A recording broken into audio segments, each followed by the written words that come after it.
What's up, guys? Chip649 here, coming at you with part 8 of the Pokemon HeartGold playthrough. And in this episode, we're going to be going through, what is this cave called? I always forget this cave. Oh, better go to the route sign first. Union Cave. It's where you can catch Sandshrew, Geodude. You can catch Lapras later on in the game, which is really nice, down in the basement, which is a great addition to your team, actually, if you want to get a nice water ice type on your team. I don't know. Very powerful. I think it's kind of overpowered. But first of all, we're going to come down this way, and you got these really weird looking dudes. If there's a light, a cave isn't scary. If you're strong, Pokemon aren't scary. I guess he has wisdom upon everybody else or something. I don't know. Looks like absolute Fruit Loop with that breathing fire. I always remember, look at that squeak. It's awesome. But I always remember in the Johto anime, they always had these fire breathers and they'd blow fire at the characters. It's really awesome. But Vulpix didn't get knocked out pretty easy. And we should be able to get Totodile evolved in this episode, I think. And hopefully don't run into too many wild Pokemon along the way.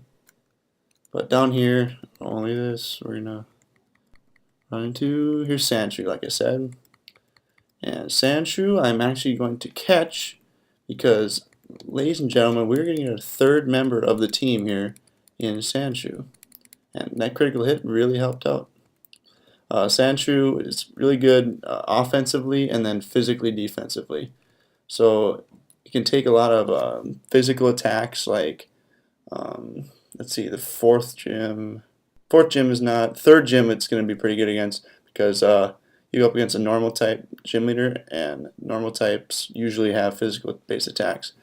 And hopefully Sandshrew can provide some nice bulk against that gym leader because Whitney is probably one of the more challenging gym leaders in the game. So Sandshrew, welcome to the team.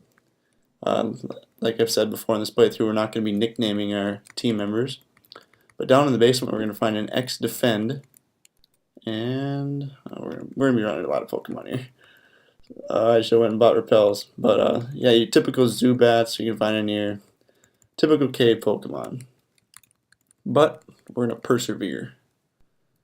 Probably should turn off the sneakers. Maybe that'll help. There's an item over here. And what is it? Hopefully it's something decent. Rock Tomb. Perfect. Great move to teach my new Sandshrew. And see if we can get upstairs without running into wild Pokemon. Thank you. And actually, I am going to be right back. I have to go heal up that Sandshrew from its, because I got it down to like, whatever, 5 HP. So I'm going to be right back. Alright guys, I'm back. I actually went back to Violet City quick, and I picked up some repels, and here is our caught Sandshrew. It's a female, so it has a you-know-what between its legs. Bashful nature, decent, not too bad. Sandveil, not the best ability on Sandshrew. I would have rather had Hyper Cutter, but I guess if there's a Sandstorm up, I'm going to get an advantage or something, I don't know. So we got 3 Pokemon on our team already, but we're going to keep going here.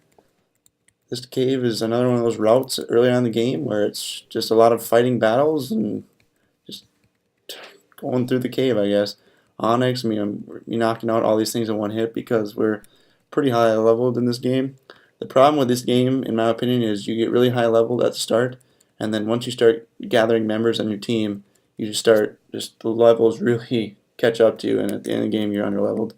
Which, I mean, I guess that makes for this challenge, but I don't know. In the new games with the experience share, you're over-leveled the entire game, which I don't really like, but it's a double-edged sword.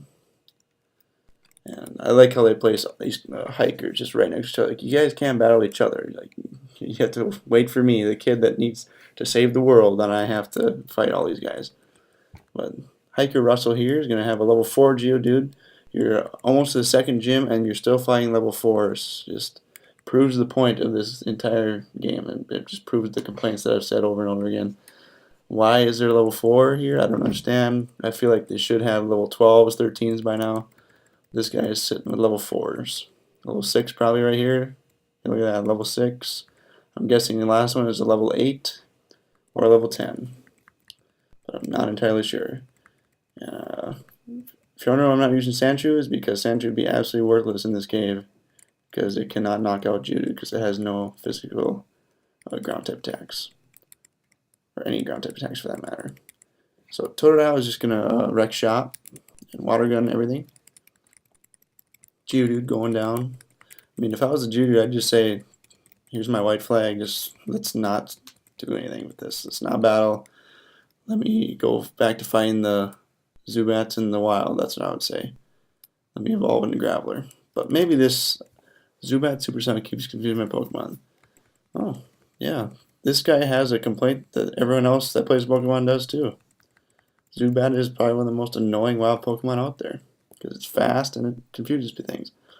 This thing has a Coughing, which is another Pokemon that Sandshew's not going to do that well against, because it has Levitate and because it's super bulky on the physical side.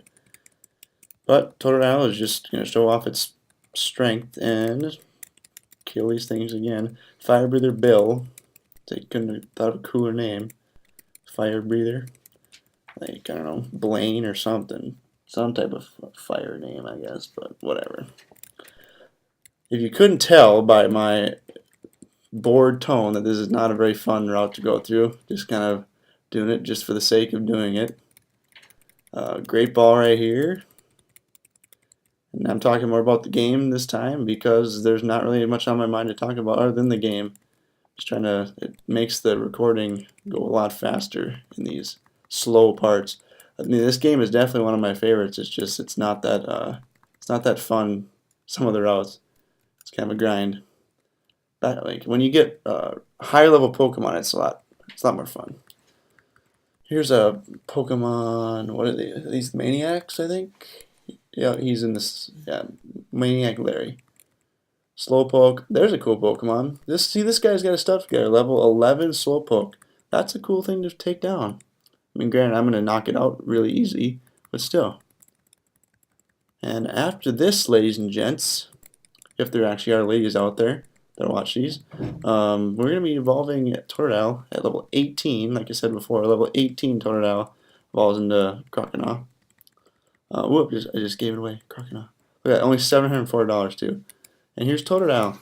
Totodile is evolving. And this is a Pokemon you're not going to have that long if you have Totodile. You only have it for 12 levels because it evolves into Feraligatr level 30.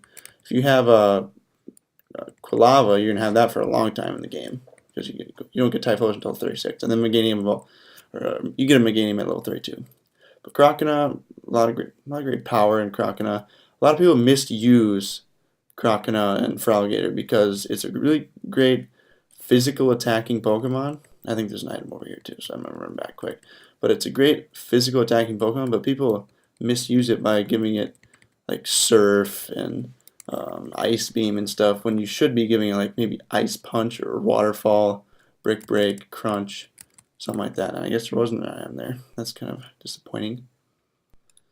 But we're going to come out of this cave, the Union Cave, and it's always raining this route, I think it always will be. There's some apricorns, I'll probably pick those later. In this grass you can find Hoppip. I think that's mainly your thing that's going to be of interest in that grass anyway. It's a grass that you might want to spend some time in training because Bugsy has a pretty powerful Pokemon on our team. I thought it was like some event there or something, but it was just the rain. But Bugsy has a really powerful bug type, with a very powerful bug type attack for this point in the game. So you might want to spend some time training up your Pokemon to like level 16 at least. I know I will off screen train up Pidgey to maybe level 16, and then so it can evolve into Pidgeotto at level 17 in the gym. Because this gym Pidgeotto, it'll be Pidgeotto at the time, but in this gym Pidgeotto is going to have a great advantage because of its flying type ability. And here's a Machop. I've seen a lot of Machop recently because I've been breeding it for my VGC team. I'm going to use Machamp. It's not that commonly used in VGC 2016, but I think it's a great counter towards Smeargle. If you can put a Lumberry on it, maybe you can get some lucky knockouts or something, knock down Smeargle. But Pidgey's going to come in here, make its first appearance of the episode actually, because we just Totodile kind of hogged it and evolved into Croconaw. But Pidgey's going to end this part off for us.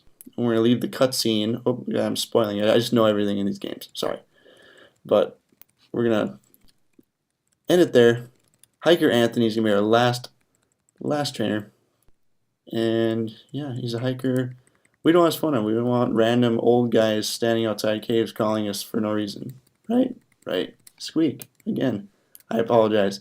And if you're watching this, shout out to Michael Strand. He's a beast. He's from my high school.